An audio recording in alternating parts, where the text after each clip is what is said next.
Australian outback, desolate, mysterious, and the setting for a terrifying story.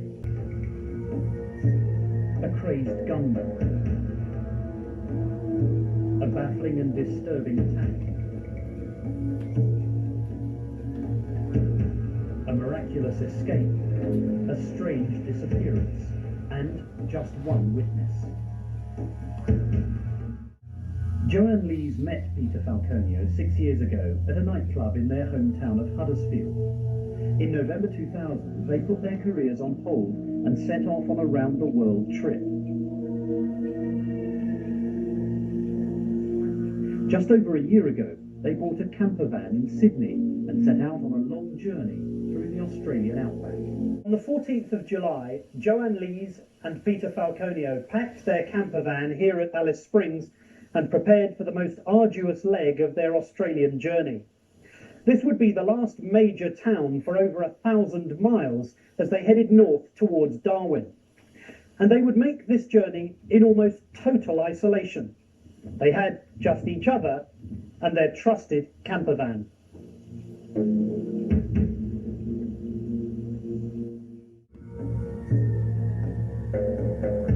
You've been travelling together now at this point for something like 8 months. How would you describe your relationship at this point? Our relationship, I'd describe it stronger than ever. We just got each other. Had you ever spent so much time alone with Peter? Because you were travelling, you were sleeping, you were eating, you were living together. Had you ever spent so much time with Peter before then? Probably not, no. This is what I was looking forward to the most though, spending every minute with each other. Some people might feel perhaps claustrophobic, you know, if they were thrown together with someone all day and all night. Did you ever feel that? No. Even though we were travelling together, living and sleeping together, we still took time out to do our own thing. It was suggested in a newspaper, I think, that you'd had a blazing row in Alice Springs. Was there any truth in that? No, none whatsoever. When they left Alice Springs on the 14th of July last year, Joanne and Peter were headed into a desolate and unpopulated wilderness. As I was driving, I looked in my mirror and could see that Pete was asleep. Drove into a very small community called Tea Tree. Saw that there was a petrol station and I lay by and I decided to stop. Pete woke up and we had coffee and we did watch the sunset. It was very spectacular.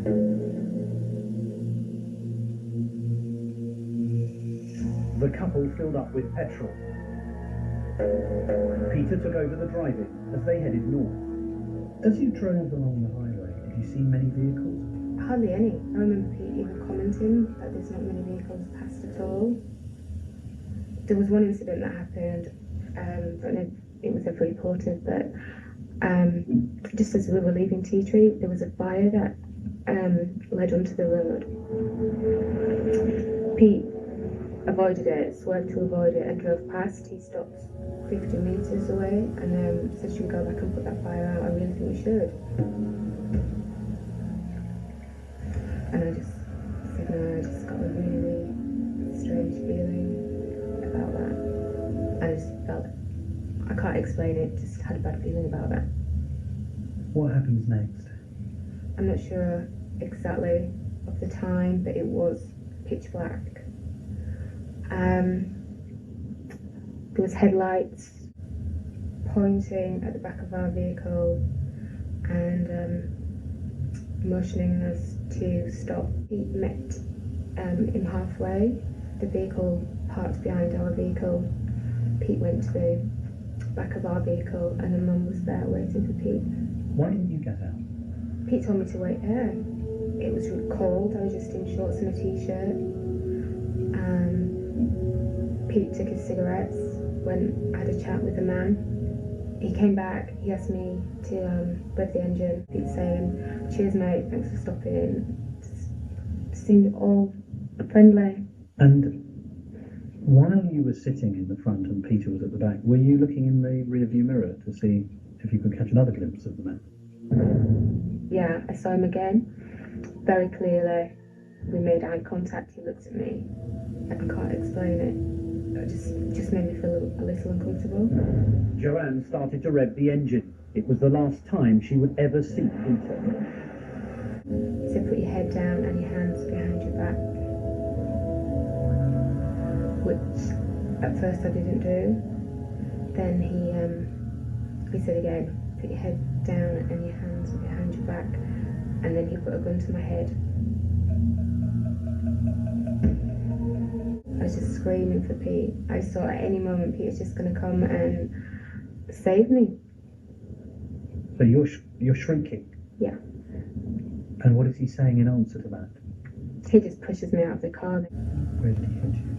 Just the side of my face. And what was your reaction to that? I was stunned and I just kept thinking, oh my God, I'm going to die. Where is Pete? He walked me towards his vehicle and he just pulled me and grabbed me and pushed me into the back of his vehicle, which had some kind of bed in there. And once he put me in there, he went round the side of his vehicle and well, I don't know what he was doing, but he was distracted from me. I kept shouting to him, what have you done to Pete? Where is Pete? Is he hurt? He told me to shut up or he'd kill me. Then it crossed my mind about being raped, that he wanted to rape me, and I asked him. And again, he just told me to shut up. Left alone in the back of the attacker's truck, she decided to make a desperate attempt to escape. Crawled into a bush and hid. Joanne eventually heard her attacker drive away in the camper van. Thought he's leaving, he's going. But then I heard him come back. In the same vehicle? On foot. What are your feelings at that point? I was just thinking, is this ever going to end? That's what I thought. Thought that he's going to be so mad when he finds me. And he's really determined to find me. And I felt safe in my little hiding place. Joanne stayed hidden for hours until eventually she decided to try to stop a truck to get help for Peter. I just kept looking at courage and said the next one that drives past I'm going to stop. And a road train came. I let it come very near to me, then I got out of the grass. I ran alongside it and I thought it wasn't going to stop. The driver took Joanne to the nearby Barrow Creek Hotel and called police. A huge operation began. Roadblocks were set up across the Northern Territories. An e-fit of the suspect was produced. Despite one of the biggest manhunts ever launched in the Northern Territory, the police didn't find the body of Peter Falconio, nor any kind of weapon that might have been used to kill him. And although she was the only witness to the attack, Joanne Lees was remarkably reluctant to make any kind of public appeal for help. With no body, no weapon, and no suspect, attention started to focus on Joanne Lees herself, and in particular, the story of her miraculous escape. Ever since the incident, there has been media pressure to gain access to the survivor of the attack, Joanne Lees. It was left to Peter Falconio's brother, Paul, to read out a statement from Joanne Lees. Anybody in Australia or anywhere, if you've seen anything or you know of any information, if you could come forward. This is from myself, Joanne, and both our families. Joanne refused to talk to the press about the attack. The less she spoke, the more intense became the media scrutiny, and rumour fed on rumour, leading to the ultimate question. Coming up next. A question that everybody would want me to ask you. Okay. Everybody would want me to ask you this question for the avoidance of any doubt. And I ask you, did you kill Peter? By the time Joanne Lees agreed to speak to the press, speculation was at fever pitch. But Joanne's appearance did nothing to dampen the speculation. She refused to answer any questions related to the crime itself, and instead turned on the media. I've got a problem with all press that distort the truth and doubt my story, misquote me, and making up false accusations and stories. With Joanne Lees refusing to speak publicly, the media began to piece together elements of her story drawn from police briefings and other sources. Trouble was, parts of the story just didn't seem to add up. For example, she said that her hands were tied behind her back. But the truckers who found her by this road say that they found her with her hands in front of her body. Just one of a number of inconsistencies the media focused on. Did you tell the police about the way you'd been bound? Told them the truth. That your hands had been tied behind your back? Yeah. When the truckers found you, they say your hands were in front of your body? They were. Because while I was in the bush and I heard the man drive up in a vehicle the first time, I brought them to the front of my body.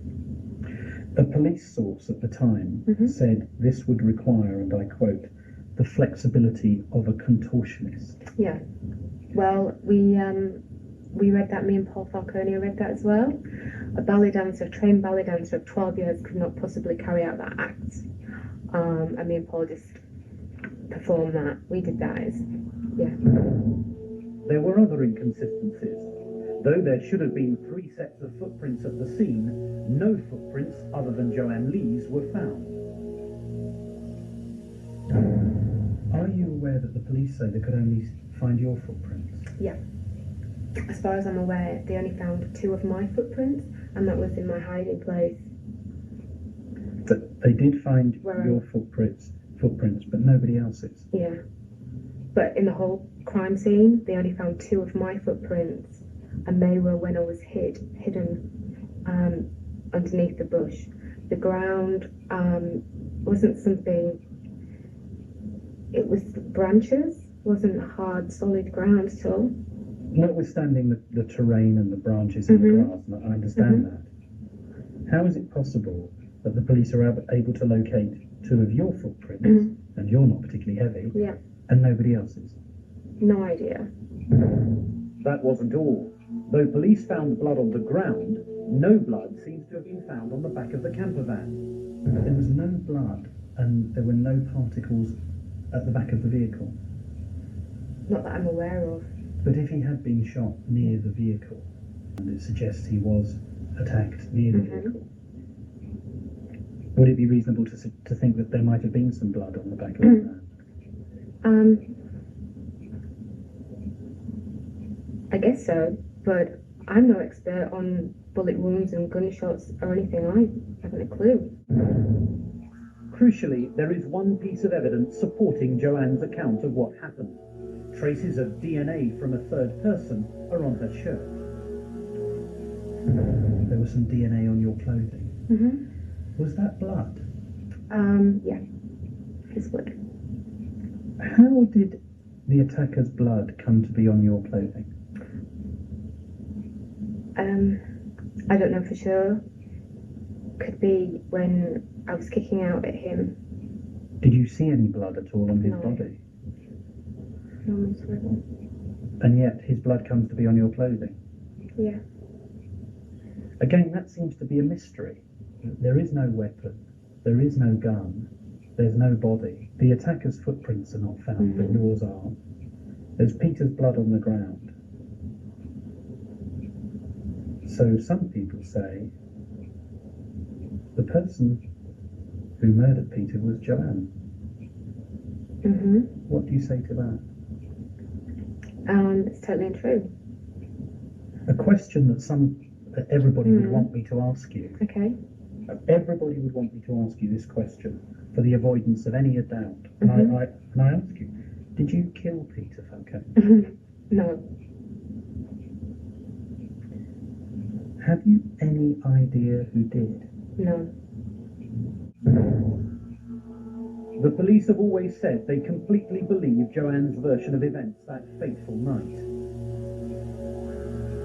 This woman's gone through a hell of a lot. So, are we supportive of her? Of course we are. Is she a victim of crime? Of course she is. Do we believe her? Yes, we do. There's been criticism of the police investigation. A day after the attack, police found this CCTV footage recorded at a truck stop in Alice Springs, which shows a man bearing a resemblance to the EFIT. Yet the video was not released until 3 weeks later, and the man has not come forward. A year on, and with no body and no suspect, speculation is still rife.